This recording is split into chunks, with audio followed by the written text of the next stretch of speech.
Selamat malam semuanya, nama saya Naura. Pada kesempatan hari ini kita kedatangan tamu istimewa dari Jakarta, yaitu Bapak Deputi Bidang Statistik Produksi Bapak Habibullah. Untuk yang belum tahu, Bapak Habib ini datang ke BPS Provinsi Sulawesi Tengah pada hari ini untuk meresmikan Agriculture Room Sensus Pertanian 2023 atau yang biasa disebut Agro ST 2023. Nah, mari kita sambut dulu Bapak Habibullah. Selamat sore, Pak. Selamat sore, menjelang malam. Menjelang malam, iya. Gimana, sehat ya? Sehat, Pak. Alhamdulillah. Selamat datang nih, Pak, di Bumi Tadulako. Iya, makasih. Gimana nih, Pak, perjalanannya, capek atau? Enggak juga, karena tadi dengan penuh semangat dan disambut dengan gembira oleh teman-teman di sini, sehingga hati pun riang gembira. Gitu. Oh. Dia menyemangati di sela-sela kegiatan BPS yang cukup padat. Kayaknya ini kedatangan Bapak yang kedua ya, Pak, ke BPS Provinsi Sulawesi Tengah. Gimana? Kedua. Jadi gimana? Ya banyak perubahan ya pasca terjadinya kemarin ya, ada gempa bumi, semua memang ada yang berbeda. Tapi satu hal, setelah beberapa tahun berselang, ya, saya lihat teman-teman di BPS terutama itu semangatnya luar biasa. Masih tetap semangatnya membara gitu. Sebelum kita masuk ke pertanyaan tentang sensus pertanian nih, Pak. Tadi kan kita udah sama-sama meresmikan Agro ST 2023. Gimana nih, Pak, kesannya tentang agronya milik BPS Provinsi Sulawesi Tengah? Saya lihat bagus. Bagusnya kenapa? Karena di belakang itu kan sudah ada tanaman jati. Jadi kesannya ada hutan jati. Di samping itu banyak juga pohon-pohon yang lain gitu. Saya lihat juga ada ikan, terus ada juga buah-buahannya, dan tempatnya juga bagus, teduh. Jadi ya saya apresiasi buat Pak Simon dan teman-teman di sini yang dengan inovasi bisa memanfaatkan ruang yang ada di belakang itu menjadi keunggulan. Mungkin tidak semua provinsi bisa, karena nggak semua kan yang punya hutan yang begitu bagus dan dimanfaatkan. Oke, kita mulai masuk ke pertanyaan tentang sensus pertanian nih, Pak. Jadi seperti yang kita tahu, sejak pertengahan tahun 2022 kita BPS sudah gencar melakukan publisitas baik dari media sosial seperti Kamis ST ataupun di media cetak seperti pemasangan baliho dan banner. Tapi mungkin masih ada sebagian masyarakat yang belum tahu nih, Pak. Apa sih itu ST 2023? Mungkin bisa dijelaskan sedikit, Pak? Sesungguhnya betul tuh, Naura ya. Publisitas itu memang ada segmentasinya. Sehingga apa yang kita lakukan di level pusat, tentu kita mencoba mempublisitas ST ini ke kementerian, ke asosiasi. Tapi ke masyarakat umum ya belum banyak kita lakukan, kecuali dengan bincang-bincang mungkin lalu teman-teman BPS Kabupaten Kota yang dengan kegiatannya memakai atribut ST. Mungkin belum semua lapisan masyarakat. Jadi kemarin barusan bulan Oktober ini kita mencoba mensosialisasikannya agak masif dengan mengundang kepala BPS provinsi, kepala dinas pada level provinsi, setidaknya ada kepala dinas yang dalam lingkup pertanian kita undang semua seluruh Indonesia. Mudah-mudahan dengan adanya sosialisasi dan diskusi di Rakornas disebut, itu akan menjadikan ST 2023 menjadi lebih banyak diketahui oleh masyarakat. Iya, Pak, jadi kan saat ini sedang berlangsung registrasi sosial ekonomi atau Reksosek, dan tahun yang depan respondennya sama kan akan ditanya kembali pada sensus pertanian 2023. Untuk masyarakat awam, terutama petani kan pasti akan bertanya-tanya, kenapa sih didata lagi, apa sih dampaknya untuk kita di data seperti ini?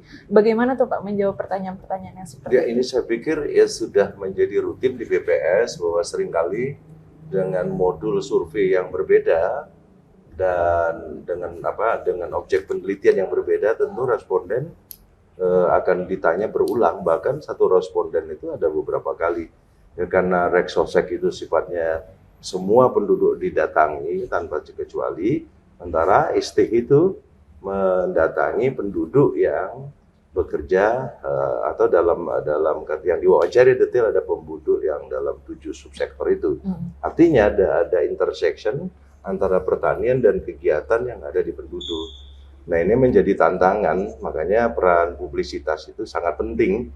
Reksosek itu ya tentu punya tujuan berbeda, sementara ST tentu akan lebih detail lagi ke arah bagaimana karakteristik dan informasi mengenai pertanian. Nah, pasti agak lebih mendalam. Seperti itu, Pak. Sebenarnya apa sih, Pak, perbedaan sensus pertanian 2023 ini dengan sensus yang sebelumnya, sensus pertanian yang sebelumnya?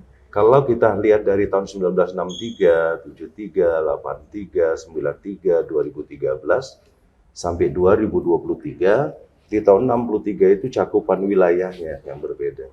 Ada yang hanya sebagian, tidak semuanya. Di tahun 73 juga seperti itu. Bahkan ada provinsi yang tidak.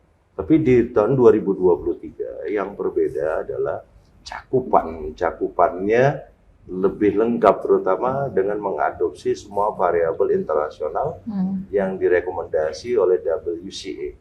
Jadi ada namanya World Program for Agriculture Census Agriculture. Jadi ada buku pedoman penyelenggaraan sensus di dunia. Jadi itu juga menjadi rekomendasi. Nah, kita tahun 2023 nanti semuanya variabel yang pokoknya dan variabel yang lainnya itu akan sama dengan variabel yang diminta oleh FAO itu. Itu perbedaannya. Kalau dari sisi lainnya pendekatan yang berbeda. Karena untuk mendapatkan informasi mengenai pertanian itu setidaknya pendekatan yang pertama ada pendekatan rumah tangga. Kedua lagi ada pendekatan perusahaan. Perusahaan pun ada yang karakteristiknya perusahaan yang berbadan hukum maupun tidak, misal pondok pesantren seperti itu. Jadi itu pendekatan saja untuk mendapatkan informasi mengenai pertanian secara utuh. Nah, yang persoalannya kan pertanian ini. Ya, pertanian ini dalam arti luas, ada 7 subsektor ya di sana, termasuk juga di dalamnya jasa pertanian. Itu yang mungkin image masyarakat pertanian itu seolah-olah yang hijau-hijau, padahal yang biru pun termasuk. Misalnya yang laut, itu perikanan gitu. Makanya itu yang dibilang hasil sensus pertanian 2023 ini berstandar internasional ya, Pak? Ya, betul. Berbicara tentang ranah internasional, di ranah internasional pada beberapa tahun belakangan ini sedang diperbincangkan tentang ketahanan pangan. Sebenarnya apa sih peran BPS dan sensus pertanian 2023 ini terhadap ketahanan pangan Indonesia itu sendiri? Jadi ketahanan pangan salah satu dimensinya adalah keberlanjutan. Nah, keberlanjutan itu menyangkut daya dukung tanah dan nama sustainable. Jadi ada keberlanjutannya menjadi isu internasional. Nah, disinilah nanti dalam modul sosial, modul lingkungan, sama modul yang lainnya kita akan juga yang namanya sensus pertanian. Di situ akan lebih detail. Kita sudah melakukan uji coba di 3 provinsi, ada Nusa Tenggara Barat, ada Jawa Timur dan Jawa Barat. Apa yang kita dapat hasilkan tentu variabel SDGs. Variabel SDGs, di samping itu juga ada konsep baru yang nama small scale producer yang selama ini hanya didekati dengan petani gurem, sementara small scale producer itu didekati dengan distribusi setiap kabupaten.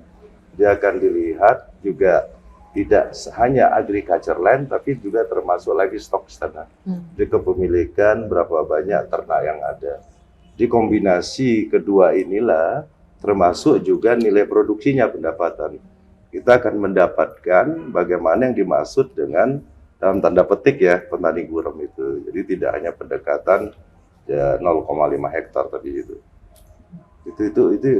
konsep yang menarik, dan ini juga bagi pemerintah untuk memberi bantuan juga akan ada kombinasi. Nah, persiapan ST 2023 ini kan sudah sekian lama nih, Pak. Tantangan apa sih, kendala-kendala apa yang dihadapi selama ini dalam mempersiapkan ST 2023 ini? Jadi uji cobanya itu sejak tahun 2021. Kita uji coba yang pertama dari sisi perlengkapan, misalnya kuesionernya. Kuesioner ini menyangkut apakah kuesioner kita ini memberikan informasi untuk kebijakan di sektor pertanian. Jadi kita diskusi terus. Biasanya kita menggunakan mau lihat petani milenial atau yang namanya urban farming.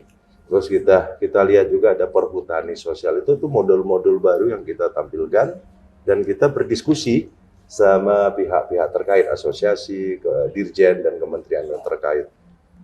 Jadi itu yang menarik sesungguhnya persiapan. Nah, kalau kita persiapan, kita lihat juga metodologinya bagaimana mengumpulkan data. Apakah kita bisa semuanya pakai KEPI? Apakah kombinasi KEPI dan PEPI? Apakah pakai KEWI? Karena untuk mempertimbangkan ini supaya nanti ketika dalam implementasi pelaksanaan tidak gagal gitu, karena mungkin ada sinyalnya, kalaupun sinyal ada SDM-nya seperti apa, seperti itu. Langkah-langkah apa Pak untuk mengantisipasi masalah-masalah yang mungkin nantinya akan muncul saat pelaksanaan ST 2023? Ya, yang pertama tentu kita coba yang namanya mitigasi resiko. Di dalam survei ada namanya manajemen resiko. Nah itu kita buat kalau ini resikonya seperti ini kan. Nah seperti inilah contoh yang gampang. Ketika kita yang DPP yang barusan, alhamdulillah, terima kasih, kita sedang menyelesaikan DPP yang kemarin bulan Juni-Juli, dan itu luar biasa di tengah kesibukan sensus pertanian terutama direktori perusahaan itu sudah selesai, tinggal publisitas. Apa yang kita antisipasi, mitigasi adalah cara berwawancaranya. Karena kita kemarin mencoba simulasi berwawancara dengan pendekatan asosiasi dengan Zoom misalnya. Karena kita pada saat itu berpikir pandeminya ini, dengan adanya pandemi kita tidak bisa hadir ke responden, jadi kita coba. Atau kita melalui telepon, melalui email, jadi di kuesionernya itu kita mitigasi. Ya alhamdulillah mudah-mudahan ini akan terus baik, kondisinya kita bisa bertatap muka dengan responden dan itu mungkin hasilnya akan lebih jauh lebih baik.